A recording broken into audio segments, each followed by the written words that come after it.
A lizard projecting blood from its eyes, a frog with its claws out, or a fish flying in the air. Make yourself comfortable. Here is how these 10 exceptional living beings do to survive danger. We promise you, it's unheard of. It is, among many others, a very effective and perfectly archaic survival strategy that some animals sometimes adopt to escape danger, and which consists in immobilizing themselves while simulating death. The hunted animal pretends to be dead, as the ultimate resource, when the predator leaves it no escape route.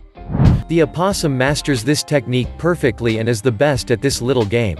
If he finds himself confronted with a predator, this marsupial mammal of America simulates death with incredible realism. It becomes lethargic in order to slow down its heartbeat and breathing movements, its limbs stiffen to simulate rigor mortis, its eyes become glassy, and it even lets its tongue hang down. And to make the scene even more convincing, the possum releases a foul-smelling liquid that mimics the smell of putrefaction, making the enemy believe he is long dead. Disgusted by the look and smell of the opossum, the predator moves on.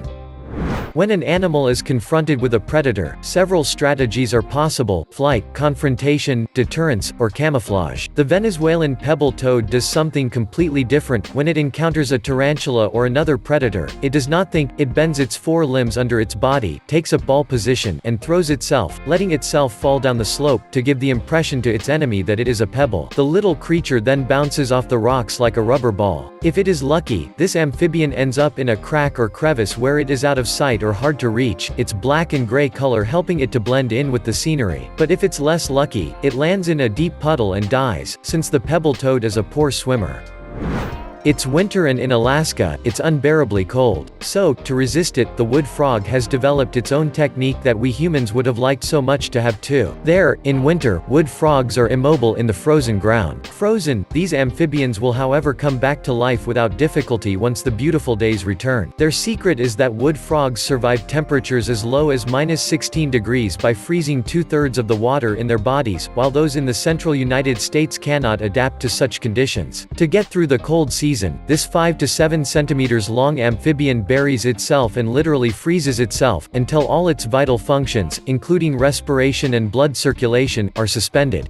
Their blood therefore hardly circulates anymore, but it is loaded with glucose, a sugar that acts as a cryoprotective agent, thus avoiding the degradation of the cells when the water crystallizes and, upon thawing, when these crystals melt. So, as soon as winter arrives in Alaska, the wood frog does not panic, it keeps its head cold, makes its small stock of glucose in the liver, and lets itself freeze.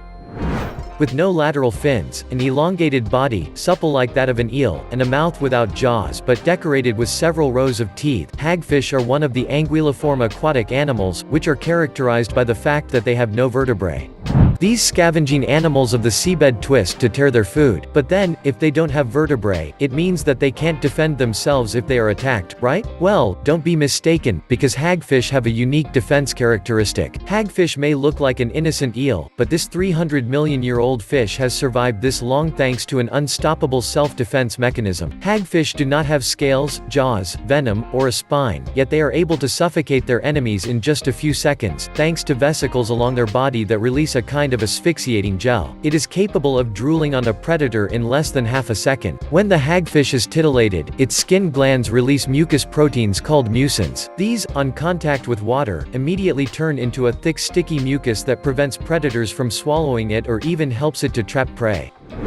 Who says you shouldn't be afraid of someone smaller than yourself? In the lowlands of Mexico and Central America, certain tree species are becoming rare and can be the target of herbivorous animals with a high appetite. Among them, the acacia, which is much more intelligent than we think. Yes, I know we are talking about a tree. Of course, trees are vulnerable, they can neither flee nor defend themselves, but the acacia seems to have more than one trick up its sleeve. This tree knows its environment and knows that elephants and other predators are scared to death of ants, which is why it has decided to make them its greatest allies. Indeed, the acacia and a species of ant called Pseudomyrmex ferruginea help each other to survive. This is called a mutualistic relationship, where two or more different species work together to provide what the other needs.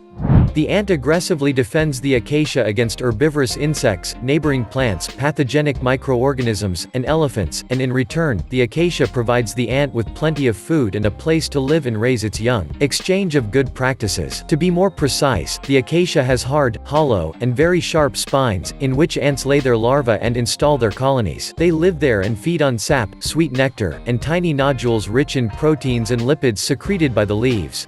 In addition, the thorns are waterproof and retain moisture, which protects the eggs and larvae during periods of drought. Their sharp points, therefore, prevent birds from attacking the eggs. Ants, on the other hand, are fast and agile and run around the tree to defend it against plant eaters such as insects and larger animals such as rodents, or to deter elephants from turning away from the tree, as they are so afraid of ant bites. And that's not all, ants also defend acacia's territory when another plant starts to be a little too invasive. The ant then sends out an odor alarm that causes other ants to attack it. They kill all foreign plants, and any vegetation growing around the base of the tree. The acacia will not have to compete for soil nutrients, water, and sunlight with other trees.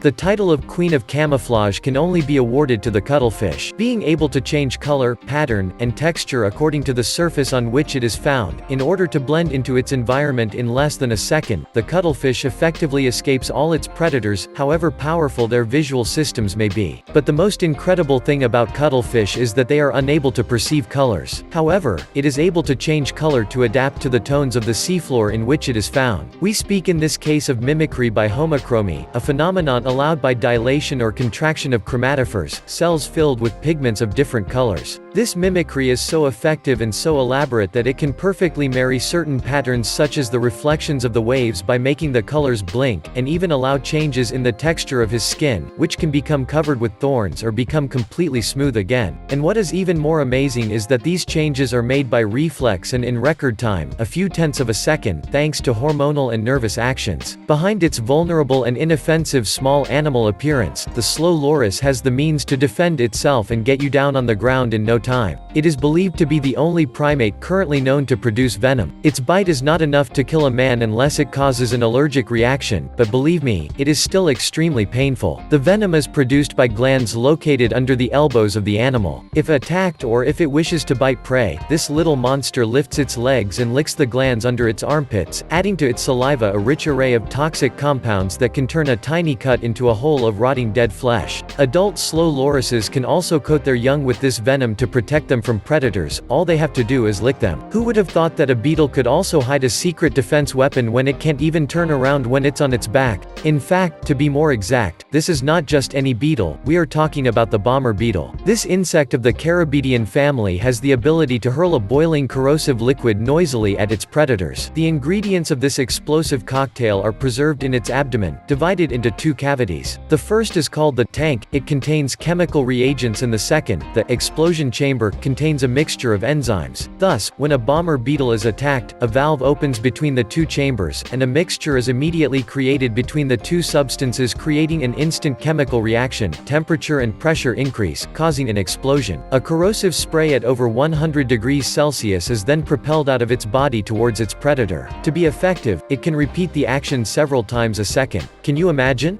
Beware, you will hallucinate. The frog that you see there has the particularity to be hairy and to have a weapon of defense out of the common run. When it feels in danger, the Trichobatrachus robustus actively breaks its own bones to produce claws that pierce its suckers and become weapons of defense.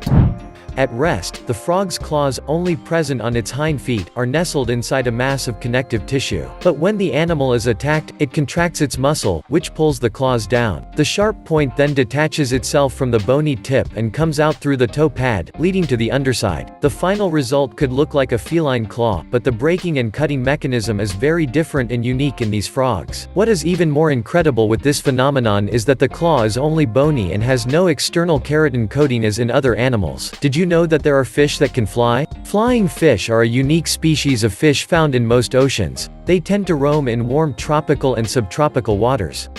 What is interesting about this species of fish is that they can jump over the ocean surface and fly a long distance. It is therefore this technique that allows them to escape from predators. And to increase their chances of survival, these flying fish with rigid wing-shaped fins and irregularly forked tails tend to move in groups. Some flying fish can glide over the ocean for a distance of 400 meters at a speed of about 16 kilometers per hour. Unbelievable, isn't it? Phrynosoma cornutum, also known as the horned toad or horned lizard, is a lizard species that lives in the arid zones from southern Canada to Guatemala, an environment where predators are numerous and survival is a constant war. So, to escape from wolves, dogs, or coyotes, the horned lizard uses 3 defense techniques, one of which is quite particular. Like the pufferfish, the horned toad can double in size when it feels in danger and thus looks more imposing, but if this first technique does not deter its predator, it will then bend its head forward and threaten its opponent with the kinds of needles that adorn its body and head. Still not enough? The reptile will then pull out its fatal weapon, a toxic jet of blood that it spurts out of its eye and shoots with precision up to 1.5 meters in the direction of its enemy. The unpleasant taste of its blood deters its predator, which runs away again. Sometimes, it happens that the lizard uses this weapon several times in a short period and that it empties itself of a third of its blood. Predators will probably think twice before attacking this little lizard. So, surprised? Did you know that there were such incredible methods of camouflage and defense? Which of these living things surprised you the most? Give us your opinion in the comments.